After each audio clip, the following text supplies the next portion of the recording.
The Prison is a short story written by Bernard Malamud, who is a short story writer, and he mostly discusses problems of a modern man. So, the title of the story, The Prison, does not refer to a physical prison. यानी आप physically किसी jail में नहीं हैं, but metaphorically एक जेल में है. Metaphorically means conceptually, psychologically you are in a prison. कौन सी वाली प्रिजन में?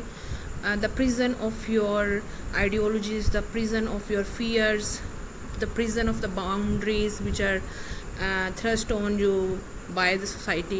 तो अब prison बचपन से लेकर पूरी लाइफ आप एक स्पेसिफिक पैटर्न ऑफ बिहेवियर को अडॉप्ट कर लेते हो और आप उसको you don't want to go beyond that certain prison, जिसकी वजह से आपकी पर्सनैलिटी कन्फाइंड रहती है. So this prison is for the confinement of a person psychologically, emotionally.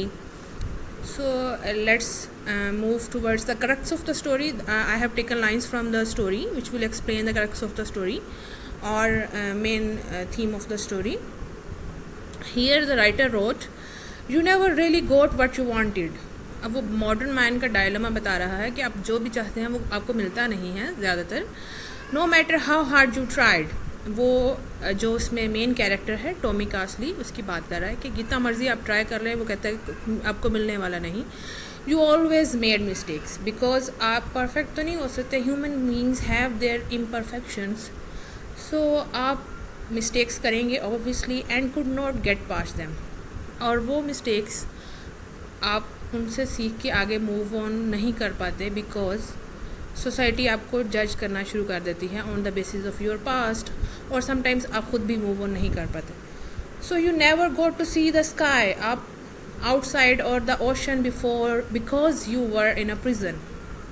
वो जो बाहर का आसमान है वो आप देख नहीं पाते, ना ही आप ओशन में अपने आप को बाय ओशन ही means depths, vastness of the world. Okay, तो उसको आप एक्सप्लोर नहीं कर पाते बिकॉज आप साइकोलॉजिकली एक प्रिजन में कैद हैं. सो ये जो कोटेशन है इस स्टोरी से ली है, ये बेसिकली आपको मेन स्टोरी का बता देगी कि इसमें क्या क्या थीम्स हैं. फॉर एग्ज़ाम्पल फ्रीडम नहीं आप हासिल करते, आप उसी सेम सेट ऑफ पैटर्न्स को फॉलो करते हैं. Then regret, you made a mistake and then you regret. Connection, you don't have connection with the people around you. Modern man is not connected with his family members like Tommy Castley, the protagonist of this story, whose character we will discuss further. Helplessness, control. Now here in this story some characters are trying to control others. Escape, the prison is also symbolizing escape, like you are trying to escape the prison, you want to get rid of the prison but you can't practically. There is another theme that is paralysis. Paralysis means you are stuck and you cannot move forward. But despite of all the regret, helplessness and hopelessness, you still have a hope that someday you will escape. Okay, so let's move towards the first character, Tommy Castley. Tommy Castley is a boy. He is a decent man. In the early days of his life, his father wanted him to be a shoemaker, so he wanted him to get the training of that.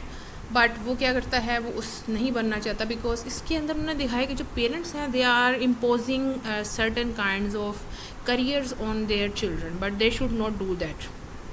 So they should follow the inner capacity और abilities of their children. तो वो वहाँ से escape करके क्या करता है, एक लिक्वर स्टोर बना लेता है. लिक्वर स्टोर मीन्स शराब का दुकान बना लेता है, जिसके बाद वो पकड़ा जाता है और उसके बाद उसको थोड़ी देर के लिए कैद में रहता है. और वो कैद जो है, क्योंकि आपको पता है सोसाइटी, एक बंदा जब जेल से आता है तो उसके साथ एक टैग लगा देती है एंड ही हैज़ टू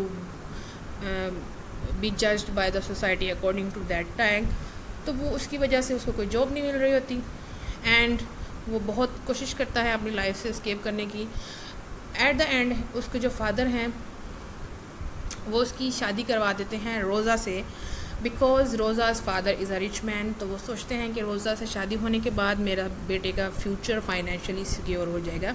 इसके अंदर एक और चीज़ आपके पास सामने आई कि जब आप पॉवर्टी का शिकार हैं, आप सोसाइटी के अंदर social standards, social class difference है, उसकी वजह से आप एट द एंड सफ़र करते हैं। बिकॉज़ ऑफ फाइनेंशियल रिसोर्सेज आपको सफ़र करना पड़ता है, क्योंकि टॉमी कास्ली के पास कोई अच्छा सोर्स ऑफ इनकम नहीं था। इसके बाद हम टॉमी कास्ली की इंगेजमेंट देखते हैं। उसका ज़्यादातर इंटरेक्शन होता है अंकल डॉम के साथ। अंकल डॉम जो हैं वो उसके अंदर विशेस भरते हैं that you should escape, but at the same time uncle Dom is also repeating and doing the mistakes, और वो उन मिस्टेक्स को छुपाता है। तो अंकल डॉम जो हैं वो उनके लिए, उसके लिए, टॉमी कास्ली के लिए uncle Dom is more favourite than his father. Uncle Dom से एक और सबक उसने सीखा कि अपनी मिस्टेक्स को छुपाना नहीं चाहिए, लेकिन ये उसने अपनी लाइफ के लेटर स्टेज पे सीखा, not on in the early stages of his life. Then we have the character of Rosa. She is a very dominating woman. अब वो क्योंकि वो अमीर बंदे की अमीर बाप की बेटी है, सो इसलिए वो टॉमी कास्ली जो हैं उसके ऊपर डोमिनेट करती है। उसको बार बार she explains that I am not happy with you, और उसको उसकी इनएबिलिटी का एहसास दिलाती है, ठीक है। और वो इस बात को कहती है कि तुम लॉ को फॉलो नहीं करते, यानी वो उसको क्रिमिनल ही समझती है। और इसके अलावा हम उसको देखते हैं कि बार बार शॉर्ट टेम्पर्ड वूमेन चिल्लाना शुरू कर देती है छोटी छोटी चीज़ों पे। So she is not a descending women at all. So next character is the little girl. So ये जो लिटिल गर्ल है, टॉमी कास्ली इसके अंदर अपना आप देखता है। टॉमी कास्ली एक कैंडी शॉप चला रहा है जो कि उसकी वाइफ रोज़ा की है, और वहाँ पे वो काम करता है। एंड एक लिटिल गर्ल आती है, अननेम्ड लिटिल गर्ल है, राइटर ने नाम नहीं बताया। सो वो आती है और चॉकलेट चुराती है और चली जाती है, और टॉमी कास्ली सोचता है कि वो उसको रोके, बट वो उसको रोकता नहीं, बिकॉज ही थिंक्स कि मे बी उसको मैं मौका दूं और वो अपनी मिस्टेक को ठीक कर ले। बट ये उसका वो जो हेजिटेशन है वो उसको कहाँ से आया? उसका ये हेजिटेशन आया अंकल डॉम के कैरेक्टर से, कि अंकल डॉम की भी अपनी मिस्टेक्स को वो करता था और वो छुपाता था, लेकिन वो बार बार हेजिटेट करता है कि मैं इस बच्ची को जो है प्रोटेक्ट करूं, और लेकिन वो कोशिश करता है कि वो चोरी ना करें। चॉकलेट की जगह पैसे रख देता है, but she comes and she steals chocolate again. And Rosa जो उसकी वाइफ है वो उसको देख लेती है, she comes and she starts to beat the girl. तो वो आता है और उस लड़की को बचाता है और कहता है कि भाई मैंने ही इसे बुलाया था चॉकलेट्स देने के लिए। तो लड़की जो है वो जाती हुई वो बिल्कुल उसको कोई शुक्रिया नहीं अदा करती, बल्कि उसको she rudely sticks her tongue out at him, उसको मुंह चिढ़ा के जाती है। यहाँ से एक राइटर ने मैसेज दिया है कि अगर ये जो टॉमी कास्ली है इस लड़की को की गलती छुपा के उसको क्रिमिनल बना रहा है, सो हमें किसी की गलती नहीं छुपानी चाहिए, और इससे उसकी पर्सनैलिटी इफ़ेक्ट होगी। दूसरा, टॉमी कास्ली के ज़रिए राइटर ने मैसेज दिया है कि अगर किसी से कोई गलती हो जाती है तो उसको उस पर जज करके पूरी लाइफ उसकी ख़राब नहीं करनी चाहिए, बल्कि you should give the chance to the person so that he can prove himself to be a better person. So let's come towards the quotes of the story. Tommy's life was a screaming bore. Why his life was a bore? Because he was working in a candy shop where he did not want to work. Time rotted in him. उसका time बहुत मुश्किल से गुजरता था। They were making him into a shoemaker. उसके father, उसकी family उसको shoemaker बनाना चाहते थे. You can use these quotations for writing the questions of the story. He was working from 8 in the morning to almost midnight every day.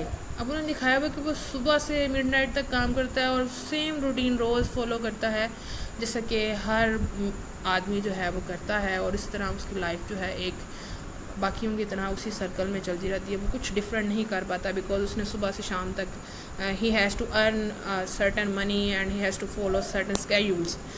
He was too tired for schemes now.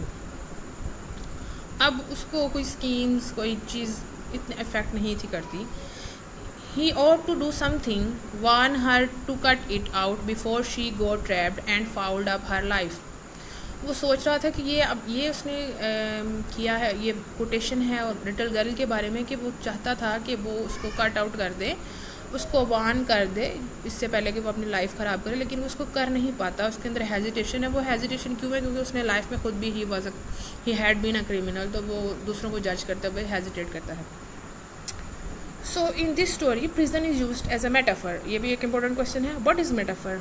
Metaphor होता है जब हम किसी word को, it is a figure of speech that describes something by saying it's something else. अब prison कह के writer prison का वर्ड यूज़ कर रहा है, तो लेकिन उसका मतलब एक्चुअल प्रिजन नहीं है. उसका प्रिजन से मुराद वाइडर कॉन्सेप्ट है, दैट इज़ कन्फाइनमेंट, कैद, इम्प्रिजनमेंट. मॉडर्न मैन जो है वो ट्रैप कैसे हो गया है, कैसे हम अपनी पुरानी मिस्टेक्स में ट्रैप हो जाते हैं और हम पूरी लाइफ उसी सर्कल का हिस्सा बन के रह जाते हैं. So that was all about prison. If you have any question, you can ask me in the comment box. Thank you.